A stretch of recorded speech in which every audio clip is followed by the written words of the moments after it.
Hey guys, so today I'm going to answer a subscriber question, and the question in question is, Frederick, are the best developers individualists? So let's get into it. Now, this is a tricky one because it touches on, well, quite a few concepts. I mean, how do you define the best programmers and what is an individualist, and the semantics around this is open for a lot of interpretation. So I'm just going to go with the thing that makes sense to me, and hopefully it makes sense to you. But of course, this is very subjective, as you can imagine. Now, if we first and foremost have a look at let's just pick a person that may be perceived to be one of the best. Take Linus Torvalds as an example. Now, I would argue well, I don't know this man personally, but from following his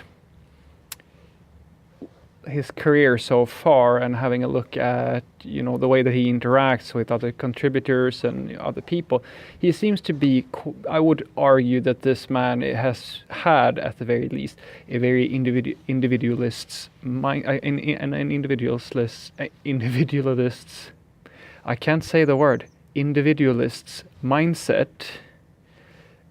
for the most part of his career.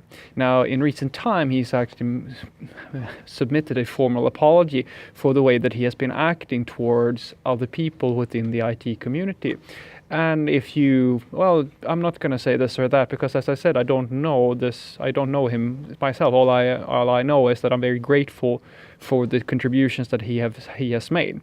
But that brings us to the question whether or not can this man be considered to be one of the best? Well, I would say that at the very least he is probably, as in prestige terms, probably as on the top, like on the top of things in IT.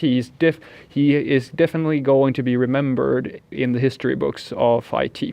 That I'm pretty sure we can agree on. But is this sort of behavior really is this the thing that makes him so good at what he does? Well, what's interesting is that we have, and I think that this is true to a point, where I think that a lot of people have this mental image that true geniuses, regardless of who they are, it doesn't have to be a programmer, it can be anybody. True geniuses are these eccentric people who work in complete isolation, and they have something nobody else has, and they can't socialize with other people, and somehow they just by themselves produce these gold nuggets of complete genius that the rest of us can only dream of achieving. And there are examples of this happening. I mean, even at my own job we have people who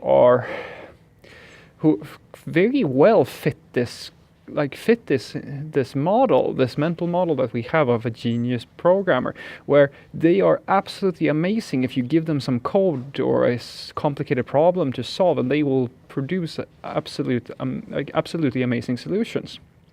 But they are not that good with socializing, and that's the thing which I think is kind of interesting, which is the thing that they struggle with that part, but they are trying to continuously improve on that. And that's the thing that I think is important here, because in order for you to be really good at what you do have to be a strong individual. In other words, because if we flip this, let's just say for the sake of argument that you are a very weak coder, or like you're not that strong within your engineering skill. You go in, but you have, let's say, really strong communication skills. If I put you into a team of high performance people, they're just most likely going to find you annoying, because one is not a substitute for the other. Good communication skills are very important, but you also need to kind of level it out with, you have to at least be as good at talking as you are at coding. Otherwise, the balance is off, if you will. And that's bottom line. I know a lot of people who have this. Well, it's almost a little bit of a business mindset when they go into software development, where they kind of just accept, oh, my coding skills aren't that great, but hey, I make up for it with a song and a smile. And sure, that's going to help you to an extent, but trust me when I say this, guys, it doesn't really matter if you're the life of the party if you can produce results, because that's the thing that you're going for when you're in a scientific field. Like, results are everything. Results are the thing that determines, in most people's eyes, how good you are. But is that the whole truth? That's the thing I want to touch on.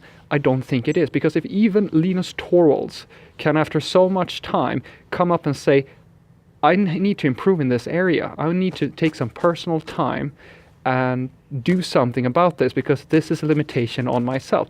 And as I said, even at my company, the most genius programmers we have, that's the thing that they try to fix. That's the thing that they actively work with, because they acknowledge that even though they are extremely good at one thing, that doesn't mean that they should stop learning or stop developing. So what I want you to take away from this is that being a strong individual, that's absolutely something that's going to get you very far, because the thing is, you're the one who has to put in the work. You're the one who's going to have to study and spend long hours improving yourself. And unfortunately, I will argue that this is, of course, just my own personal opinion, but you cannot make a strong team without strong individuals. If you have weak individuals, sure, you can make them communicate and you can make them work as a team, but they will never be as strong as a team of really, really strong individuals who learn how to cooperate. And that's the thing. It's a balance to the whole thing. Being by yourself, really good at what you do, and being an individualist is a great thing. There's nothing wrong with that. You should strive for to be the best person that you can be, but you have to keep a balance to things, because if you shift over too much into that mindset, you're simply going to find that you have a hard time cooperating with other people. And maybe that's fine if you only really need yourself to do everything that you need, but on average in IT, you work as part of a team. And trust me when I say this as well, a company will favor hiring somebody who is pretty good at what they do and have strong communication skills, as opposed to somebody who is an absolute genius but can't cooperate with anybody and is just causing a lot of social issues in the working environment. Have a great day.